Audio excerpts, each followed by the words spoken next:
Presidência da República, Casa Civil, Subchefia para Assuntos Jurídicos. Decreto-Lei número 4.657, de 4 de setembro de 1942. Vigência. Regulamento. Lei de Introdução às Normas do Direito Brasileiro. Redação dada pela Lei número 12.376, de 2010. O Presidente da República, usando da sua atribuição que lhe confere o artigo 180 da Constituição, decreta: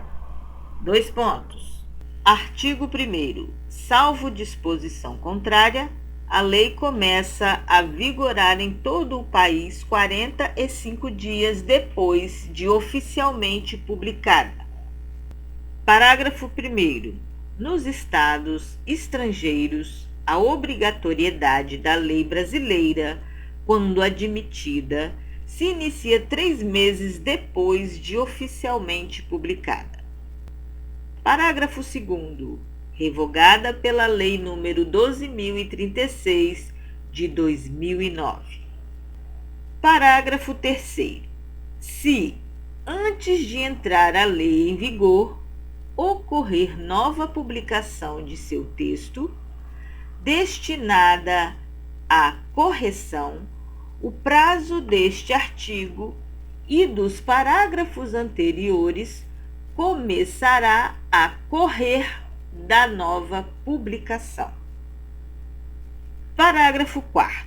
As correções a texto de lei já em vigor consideram-se lei nova.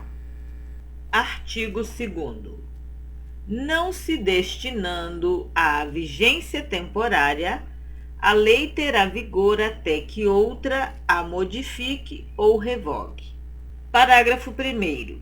A lei posterior revoga a anterior, quando expressamente o declare, quando seja com ela incompatível ou quando regule inteiramente a matéria de que tratava a lei anterior. Parágrafo 2º. A lei nova, que estabeleça disposições gerais ou especiais a par das já existentes, não revoga nem modifica a lei anterior. Parágrafo 3º.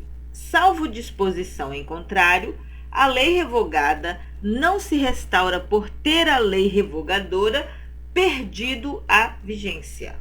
Artigo 3º. Ninguém se escusa de cumprir a lei alegando que não a conhece. Artigo 4º.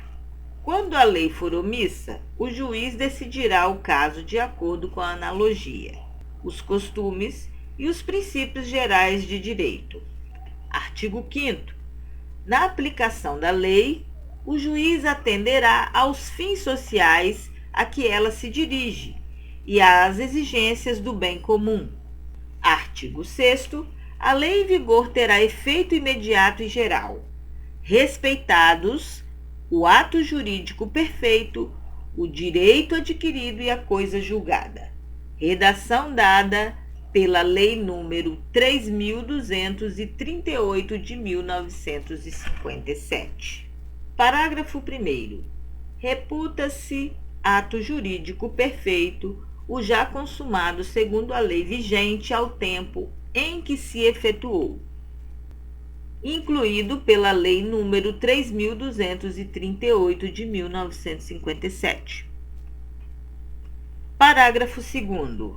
Consideram-se adquiridos assim os direitos que o seu titular ou alguém por ele possa exercer com aqueles cujo começo do exercício tenha termo prefixo ou condição pré-estabelecida inalterável a arbítrio de outrem, incluído pela Lei nº 3.238 de 1957.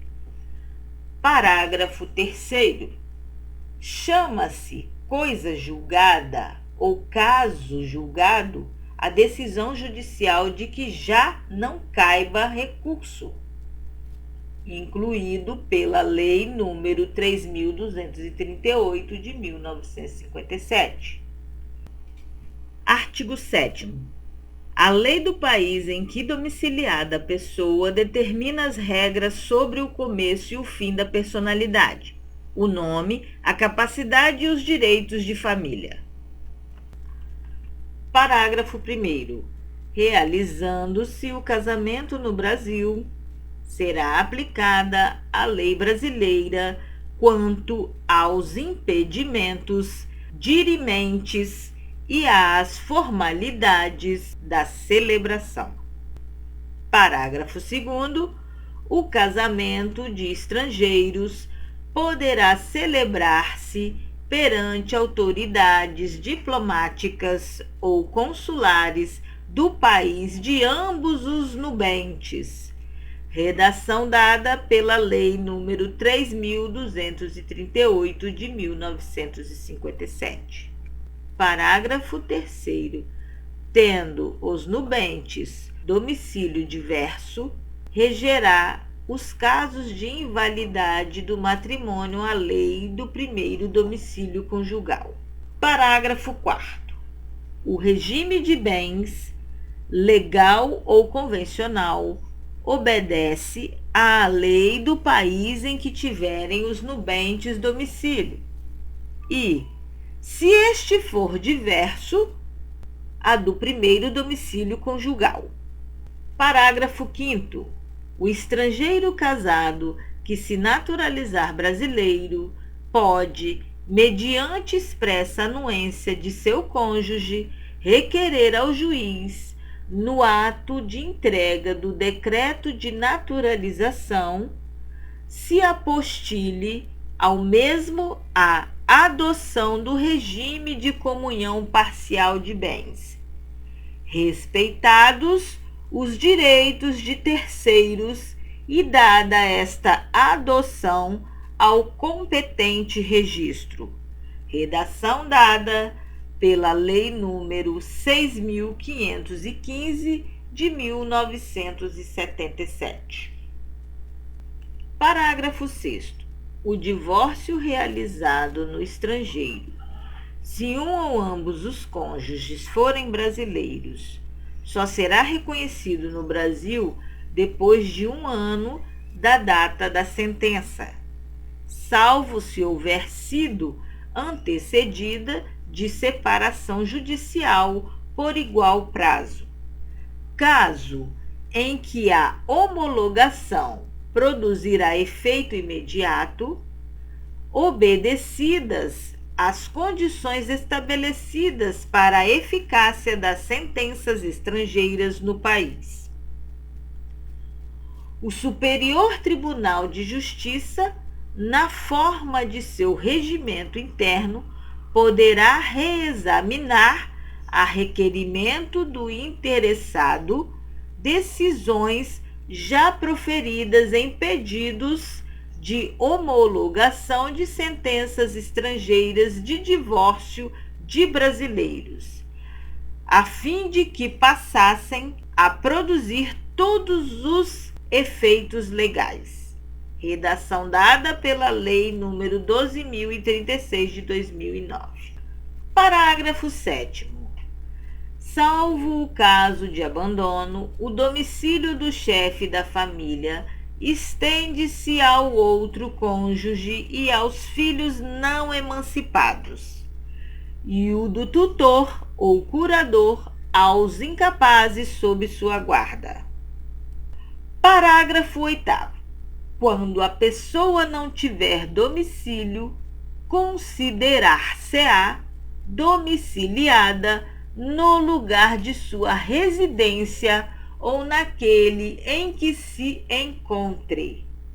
Artigo 8º. Para qualificar os bens e regular as relações a eles concernentes, aplicar-se-á a lei do país em que estiverem situados. Parágrafo 1º. Aplicar-se-á a lei do país em que for domiciliado o proprietário, quanto aos bens móveis que ele trouxer ou se destinarem a transporte para outros lugares.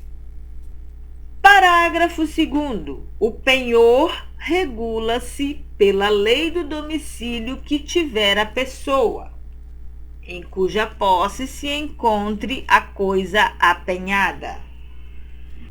Artigo 9º. Para qualificar e reger as obrigações, aplicar-se-á a lei do país em que se constituírem. Parágrafo 1º. Destinando-se a obrigação a ser executada no Brasil e dependendo de forma essencial, será esta observada, admitidas as peculiaridades da lei estrangeira quanto aos requisitos extrínsecos do ato. Parágrafo 2º. A obrigação resultante do contrato reputa-se constituída no lugar em que residir o proponente. Artigo 10. A sucessão por morte ou por ausência obedece à lei do país em que o domiciliado, o defunto ou desaparecido, qualquer que seja a natureza e a situação dos bens. Parágrafo 1º. A sucessão de bens de estrangeiros situados no país será regulada pela lei brasileira em benefício do cônjuge ou dos filhos brasileiros, ou de quem os represente, sempre que não lhes seja mais favorável a lei pessoal do decujus. Redação dada pela Lei nº 9.047 de 1995. Parágrafo 2º. A lei do domicílio do herdeiro ou legatário regula a capacidade para suceder,